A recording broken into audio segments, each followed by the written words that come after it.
જે મહારાષ્ટ્રમાં મોટી મોટી ફેક્ટરી આવેલી છે એ ફેક્ટરીઓમાં બનતો દારૂ ગુજરાતમાં ઘૂસડવા માટે નર્મદા જિલ્લાની જે સરહદો બિલકુલ એમને અનુકૂળ છે.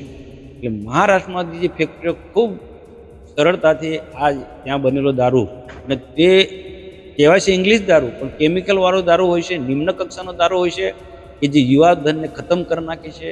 જે પીનારા લોકોને આખું આર્થિક તો ખરું જ પણ શારીરિક રીતે પણ એને ખૂબ ભયંકર નુકસાન થતું હોય છે. એવો દારૂ નર્મદા જિલ્લાની બોર્ડરો પર તે નર્મદા જિલ્લામાં આવે છે. નર્મદા જિલ્લામાં અલગ અલગ સ્થાનો પર આ દારૂ જાય છે, અને સાથે સાથે વડોદરા જિલ્લાના કરજણ ને સિનોરમાં જાય છે, અને એનાથી આગળ પણ જતો હશે.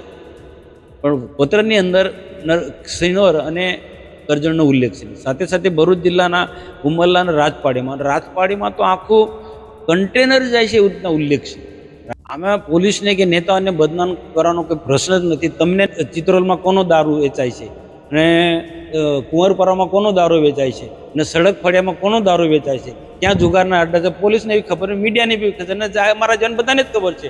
તો એ પત્રમાં લખાયેલી વાત સાચી છે, બધાને ખ્યાલ આવે. આજે પત્ર વાંચો તો કોઈ એમ ના કહે કે આ વાત ખોટી છે. બિલકુલ સાચી વાત છે. અને મહારાષ્ટ્રની બોર્ડર પર નર્મદા જિલ્લામાં જે આવે છે બે રોકટોક દારૂ, એ બધાને ખબર છે. તો આ સાચી વાત જે લખનારે એ કોઈને બદનામ કરવા માટે કે કોઈ રાજકીય નેતાને બદનામ કરવા માટે કે પોલીસને બદનામ કરવા માટે નથી. આજે હકીકત જે લખેલી છે, અને તમે જે નામો જે છે પોલીસના કે જમાદારોના, તમે હિસ્ટ્રી તપાસ કરજો તમે મીડિયાની તરફી, તમને બહુ ખ્યાલ આવી જશે કે વાત પત્રમાં લખાઈ વાત સાચી છે.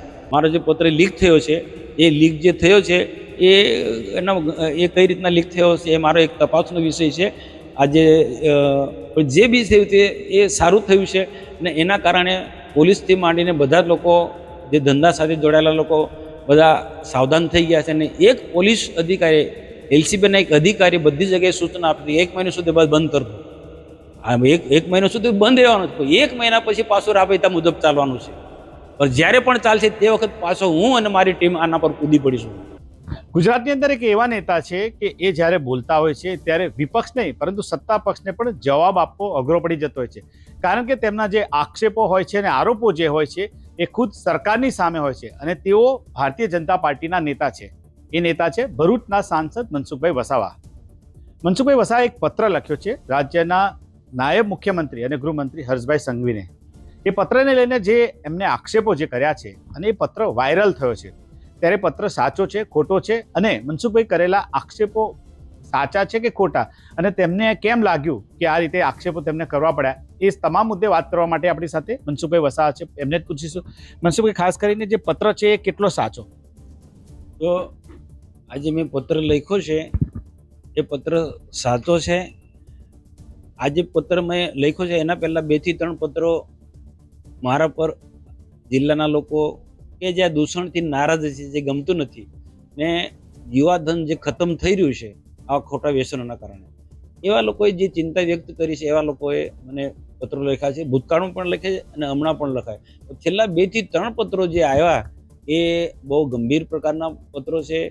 એમાં જે મહારાષ્ટ્રમાં મોટી મોટી ફેક્ટરી આવેલી છે એ ફેક્ટરીઓમાં બનતો દારૂ ગુજરાતમાં ઘૂસડવા માટે નર્મદા જિલ્લાની જે સરહદો બિલકુલ એમને અનુકૂળ છે. એટલે મહારાષ્ટ્રમાંથી જે ફેક્ટરીઓ ખૂબ સરળતાથી આ ત્યાં બનેલો દારૂ, અને તે કહેવાય છે ઇંગ્લિશ દારૂ પણ કેમિકલવાળો દારૂ હોય છે, નિમ્ન કક્ષાનો દારૂ હોય છે કે જે યુવાધનને ખતમ કરી નાખે છે. જે પીનારા લોકોને આખું આર્થિક તો ખરું જ પણ શારીરિક રીતે પણ એને ખૂબ ભયંકર નુકસાન થતું હોય છે. એવો દારૂ નર્મદા જિલ્લાની બોર્ડરો પર તે નર્મદા જિલ્લામાં આવે છે. નર્મદા જિલ્લામાં અલગ અલગ સ્થાનો પર આ દારૂ જાય છે, અને સાથે સાથે વડોદરા જિલ્લાના કરજણ ને સિનોરમાં જાય છે, અને એનાથી આગળ પણ જતો હશે. પણ પત્રની અંદર સિનોર અને કરજણનો ઉલ્લેખ છે. સાથે સાથે ભરૂચ જિલ્લાના ઉમરલા અને રાજપાડીમાં તો આખું કન્ટેનર જાય છે એવું રીતના ઉલ્લેખ છે. રાજપાડીમાં આખું કન્ટેનર જાય છે. ચિત્રોલમાં પણ ભૂતકાળમાં આ કન્ટેનર, દારૂ ભરેલા કન્ટેનરો આવ્યા છે ને પકડાયા છે. તો આ જે બાબતને લઈને આ જે પત્ર મને લખ્યો છે, અને પત્રમાં બિલકુલ ક્લિયર લખેલું છે, સ્થાન લખ્યા છે. દાખલા કે કુંવરપરા કે ચિત્રોલ કે પછી રાજપીપળાના જે 2-3 સ્થાન છે એ સ્થાન લખ્યું છે, કેવડિયાનું લખ્યું છે, ડેડિયાપાડા પ્રોપરનું લખ્યું છે, ચિગદાનું લખ્યું છે. આવા રીતના અલગ અલગ જ્યાં દારૂ અને જુગારના અડ્ડાઓ ચાલે છે એ સ્થાન પર લખ્યા છે. અને સાથે સાથે પોલીસ અધિકારીઓના નામ લખ્યા છે અને કોન્સ્ટેબલ ને જમાદારોના પણ નામ લખ્યા છે. અને સાથે સાથે રાજકીય આગેવાનો પણ આમાં ઇન્વોલ્વ છે, દરેક પાર્ટીના લોકો, એમાં બહુ ક્લિયર લખેલું છે. અને એ જે પત્રો ઉપરા છાપરી 2 થી 3 પત્રો આવ્યા પછી એનો મેં અભ્યાસ કર્યો તો પત્રમાં લખાયેલી વિગત બિલકુલ સાચી છે. ભલે એમનું નામ ક્લિયર સાચું નામ નથી લખ્યું, પણ પત્રમાં લખાયેલી વાત બિલકુલ સાચી હતી. અને એક મારી ફરજ હતી કે આ પ્રકારનું જે ગેરકાનૂની કૃત્ય ચાલે છે, જે યુવાધન ખતમ થઈ રહ્યું છે, એને રોકવા માટે મેં માનનીય નાયબ મુખ્યમંત્રી હર્ષભાઈ સંઘવીને એ પત્ર એ લખ્યો છે. અને મને સંપૂર્ણ વિશ્વાસ છે કે હર્ષ સંઘવી સાહેબ આને રોકશે. શું કે જે તમે પત્ર તમને કોઈ લખ્યો, કોઈ નનામી પત્ર તમે કહો છો એ પ્રમાણે, કે જે નીચે એમાં નામ જે લખેલા છે વ્યક્તિઓ પોતાના નામ લખેલા છે કે નનામી પત્ર છે? નામ નથી લખ્યા, નામ લખ્યા છે 1-2 પત્રમાં, ખોટા નામ લખ્યા છે. ને ચેક કરતા મને લાગ્યું કે આ બધા ખોટા નામ છે, પણ પત્રમાં લખાયેલી હકીકત બિલકુલ સાચી છે. અને ભૂતકાળમાં પણ આ બાબતની અમે જ્યાં પોલીસમાં કે જ્યાં રજૂઆત કરવાની હોય ત્યાં રજૂઆત કરી ચૂક્યા છે. અને સામાન્યમાં સામાન્ય માણસને પણ ખબર પડે. દાખલા કે કુંવરપરા જે દારૂનું જે સેન્ટર જે છે એ બધાને જગજાહેર છે. મયાસી ચિત્રોલ એ બધું જગજાહેર છે. આમલેથાનું છે એ બધું જગજાહેર છે. રાજપીપળામાં 2 થી 3 સેન્ટર છે એ જગજાહેર છે. આવા જે પત્રની અંદર જે લખેલા જે સ્થળો છે એ બિલકુલ બધાને જ ખ્યાલ છે, સામાન્ય વ્યક્તિને પણ. અને આ વસ્તુ મને સાચી લાગ્યા પછી અને આ રોકવાના ઉદ્દેશથી યુવાધનને બચાવવા માટે જ મેં સરકારમાં આ પત્ર મેં લખ્યો છે. પત્ર જે લખ્યો છે તે વિશે તમને વાત કરીને તમે પત્ર લખ્યો, તો આની પાછળ તમને લાગે છે કે કોઈને બદનામ કરવા કે પોલીસને બદનામ કરવા માટે પણ કોઈ કદાચ પત્ર લખ્યો હોય એવું પણ બની શકે? કે પછી હકીકત છે શું છે? કે કારણ કે પત્ર લખનારે સાંસદ મનસુખભાઈ વસાવાને પત્ર લખ્યો છે. જો એમને જો આ વિગત જણાવી હોત તો એસપી ને કે ગૃહમંત્રીને લખત. મનસુખભાઈ વસાવાને સાંસદને લખી છે. તો મનસુખભાઈ, એવું લાગે છે કે આની પાછળ કદાચ એવું પણ હોય કે પોલીસ અને નેતાઓને બદનામ કરવા માટે કોઈ પત્ર આવો લખ્યો હોય કે જેથી નેતાઓ કે પોલીસ બદનામ થાય, એવું લાગે છે કે પછી હકીકત છે? આમાં પોલીસને કે નેતાઓને બદનામ કરવાનો કોઈ પ્રશ્ન જ નથી. તમને ચિત્રોલમાં કોનો દારૂ વેચાય છે, અને કુંવરપરામાં કોનો દારૂ વેચાય છે, અને સડક ફળિયામાં કોનો દારૂ વેચાય છે, ક્યાં જુગારના અડ્ડા છે, પોલીસને બી ખબર, મીડિયાને બી ખબર, અને અમારા જન બધાને જ ખબર છે. તો એ પત્રમાં લખાયેલી વાત સાચી છે, બધાને ખ્યાલ આવે. આજે પત્ર વાંચો તો કોઈ એમ ના કે આ વાત ખોટી છે. બિલકુલ સાચી વાત છે. ને મહારાષ્ટ્રની બોર્ડર પર નર્મદા જિલ્લામાં જે આવે છે 2 રોકટોક દારૂ, એ બધાને ખબર છે. તો આ સાચી વાત જે લખનારે એ કોઈને બદનામ કરવા માટે કે કોઈ રાજકીય નેતાને બદનામ કરવા માટે કે પોલીસને બદનામ કરવા માટે નથી. આજે હકીકત જે લખેલી છે, અને તમે જે નામો જે છે પોલીસના કે જમાદારોના, તમે હિસ્ટ્રી તપાસ કરજો તમે મીડિયાની તરફથી, તમને બહુ ખ્યાલ આવી જશે કે વાત પત્રમાં લખાઈ વાત સાચી છે. બીજું કે મનસુખભાઈ, નાયબ મુખ્યમંત્રીને તમે પત્ર લખ્યો, એમના બાદ જો કાર્યવાહી થશે જ, એ તો ચોક્કસ છે, સરકાર કાર્યવાહી કરશે.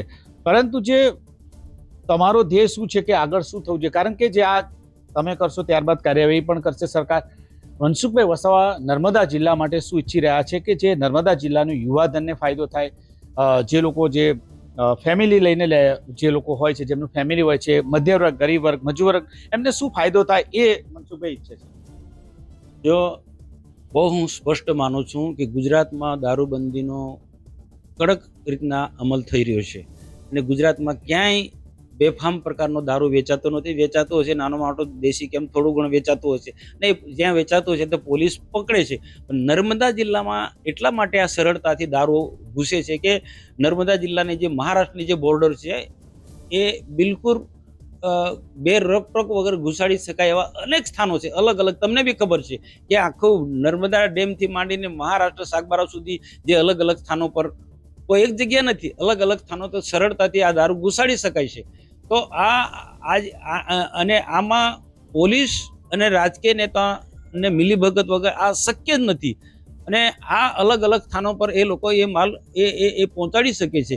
તો આના કારણે જે લોકો દારૂ પીવે છે, મારી પાસે તમે જોજો કે કેટલી બહેનો વિધવા થઈ ગયા આવો પ્રકારનો દારૂ, કેમિકલ વાળો દારૂ પીવા, નિમ્ન કક્ષાનો દારૂ પીવાથી જે બહેનો વિધવા થઈ ગઈ છે, બેનો, એ આપણે બધાને આપણે દુઃખ થાય છે. યુવાધન આજે ખતમ થઈ રહ્યું છે.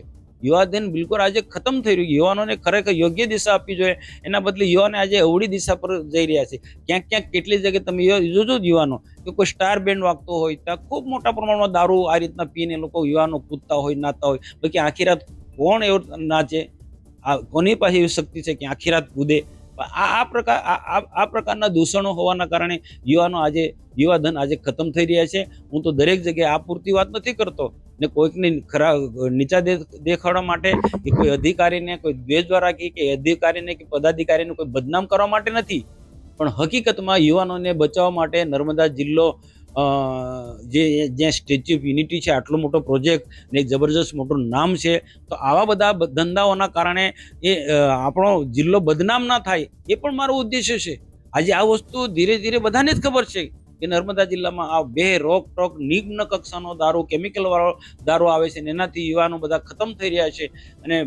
અને આજે તમને એ પણ ખ્યાલ હશે કે નર્મદા ડેમમાંથી પણ કેટલીક મહારાષ્ટ્ર બાજુથી અને રાજસ્થાન બાજુથી બોટોમાં દારૂ આવે છે, મળસ્કે 4 થી 5 ના ગાડામાં. તો એ બધાને ખબર છે. આ રોકવું જરૂરી છે. આજે દારૂ આવે છે, ભવિષ્યમાં બીજી પણ કોઈ વસ્તુ ઘૂસી શકે છે. તો આ જ ઉદ્દેશ્ય છે. બાકી કોઈને નીચા કે કોઈ અધિકારી મારો કોઈ વિરોધ નથી. અને આ માટે ભૂતકાળમાં પણ જે તે પોલીસ અધિકારીને અમે જાણ કરી છે અને વર્તમાનમાં પણ સમય અમે જ્યાં ધ્યાન દોરવાનું ત્યાં પોલીસનું ધ્યાન દોર્યું છે. જિલ્લા પોલીસ વડાને હમણાં જે વર્તમાન છે મેડમ છે એને પણ મેં રૂબરૂ મળી નાખી વાત કરી છે. અને મને જે પણ પત્રો આવ્યા છે, હું વિશ્વાસ સાથે કહું છું ને કોઈને પણ તમે અભ્યાસ કરાવશો તેને લાગશે કે આ પત્ર બિલકુલ સાચા છે. એટલે આ કોઈને ફરી પણ કહું કે કોઈનું ક્યારેય નુકસાન થાય હું ક્યારેય ઈચ્છતો જ નથી. પણ નર્મદા જિલ્લાના યુવાનો યોગ્ય દિશા જાય, સારું શિક્ષણ પ્રાપ્ત કરે. અહીંયા મેડિકલ કોલેજ છે, એન્જિનિયરિંગ કોલેજ છે, બિરસા મુંડા ટ્રાઇબલ જેટલી યુનિવર્સિટીઓ અહીંયા આવેલી છે. રાજ્ય સરકાર ને ભારત સરકારે જબરજસ્ત મોટી નર્મદા જિલ્લાને અલગ અલગ રીતના રોજગારી મળી શકે એવા બહુ સાધનો ઉપલબ્ધ કરાયા છે. તો યુવાનોને યોગ્ય દિશા આપવી જોઈએ, સારું શિક્ષણ પ્રાપ્ત કરે.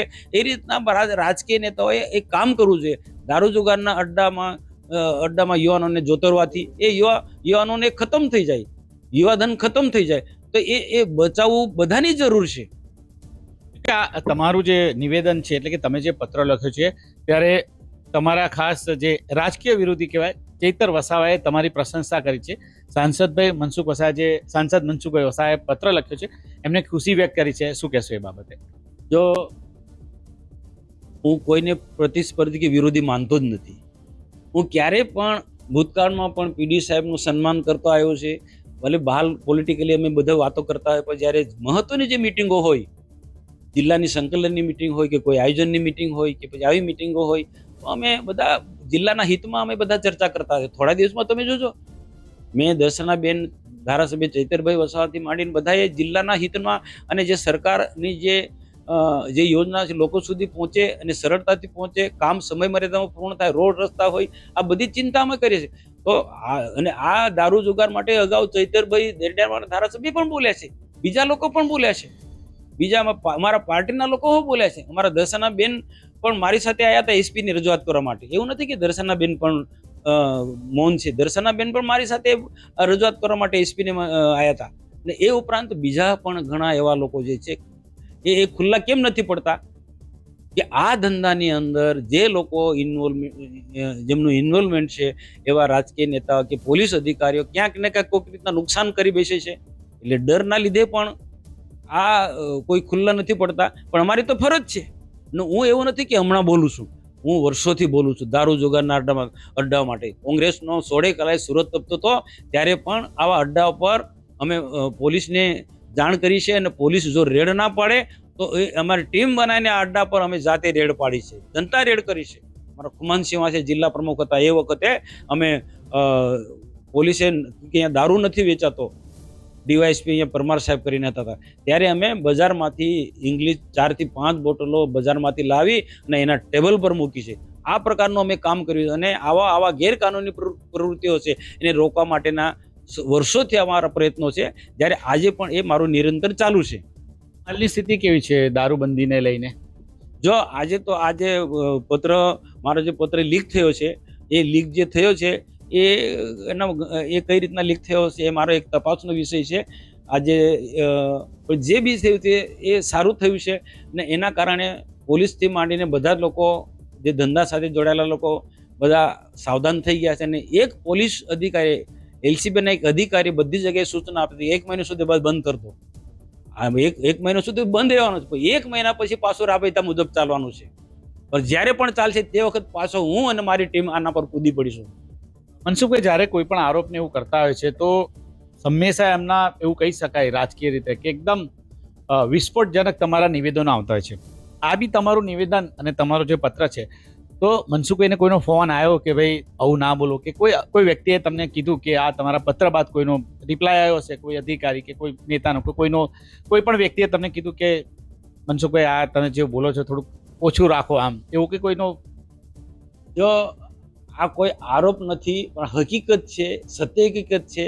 કોઈ સામાન્ય માણસને પણ આ વાત મૂકશો તો કહેશે કે ભાઈ આ પ્રકારની નર્મદા જિલ્લામાં આવી પ્રકારની પ્રવૃત્તિ ચાલે છે. અને સાચી વાત જ્યારે મૂકતો હોય તો શા માટે મને કોઈ રોકટોક કરે? હા, કેટલીક વખત પાર્ટીના લોકો, જવાબદાર લોકો આને પૂછતા ભાઈ શું છે, તો તે વખતે હું સાચી વાત કહીશું. ને મારી પાસે જે પણ કોઈક માહિતી હોય છે એ હું પુરાવા આધારિત વાત કરતો હોઉં છું. અને લોકોને દેખાય છે, આજે બોર્ડરો તમે જોજો, નર્મદાની જે મહારાષ્ટ્રની બોર્ડર છે, એ રોક આજે મહારાષ્ટ્રનો જે ફેક્ટરીવાળા દારૂ ઘુસાડે છે. એને એ સાચી વાત કહેવાની હિંમત હોવી જોઈએ. હું તો કહું મનસુખ વસાવા એકલા નહીં, બીજા બધા જ લોકોએ બોલવું જોઈએ, નહીં તો યુવાધન આવનારા દિવસોમાં એ ખતમ થઈ જશે. કોઈનો ફોન બનાવ્યો તો મનસુખભાઈ આ તમારા પત્ર લખ્યા બાદ કોઈ નેતાનો કે કોઈ અધિકારીનો કે તમે પત્ર લખ્યો છે એ બાબતે એ અનુસંધાને કોઈ? ના, એ જાણવા માટે આવે, પત્ર આવે, પણ હું પૂછપરછ બી કરે પત્ર બાબતનું કે આ બીજી મીડિયામાં જે માહિતી આપું છે બસ એ સાચી વાત છે તે કેવી પડે. હમણાં જે તમે લખ્યો છે પત્ર બાબતે, જે અત્યારે જે આક્ષેપો તમે કર્યા છે એ બાબતની વાત કરું છું. આક્ષેપો નથી, હકીકત છે. ને એ બાબતે સ્વાભાવિક છે કે આવે ફોન તો હું મારી રીતના જવાબ આપું છું, જેમ તમને જવાબ આપું છું એ રીતના તેમને બી જવાબ આપું છું. પણ મારી હકીકત સાચી છે, આક્ષેપો નથી, હકીકત છે. એક નહીં લાગતી મનસુખભાઈ, આવું કંઈક તમે આવા આક્ષેપ કરતા હોય છે ત્યારે એક ડર જેવું તો રહે કે આવા કોઈ વ્યક્તિ સામે આક્ષેપ એકદમ કરતા હોય, આપણે આરોપ મૂકતા હોય તો ડર જેવું લાગે તમને કંઈ? ડર તો સ્વાભાવિક રહેવાનું છે, પણ આ જે ગેરકાનૂની પ્રવૃત્તિ રોકવા માટે હિંમત પણ કરવી પડે. ને હું તો એમ કહું કે આ પુણ્યનું કામ છે, ભગવાનનું કામ છે. એક સમાજને એક સુધારો કરવા માટેનું આ કાર્ય છે. એટલે ડર હોય ને આને લઈને ઘણી વખત ભૂતકાળમાં મારા પર ક્યાંક એટેક બી થયા છે, અને સોશિયલ મીડિયાથી માંડીને મને બેફામ મારા પરિવારને ગાળો પણ સાંભળવી પડી છે. એટલે આ બધું હોય જ, પણ પ્રજાના હિત માટે જે ગરીબો જે બરબાદ થઈ રહ્યા છે, બેનો વિધવા થઈ રહી છે, એ એમના માટે પણ આ ગેરકાનૂની પ્રવૃત્તિ રોકવા માટે પણ મારે બોલવું પડે.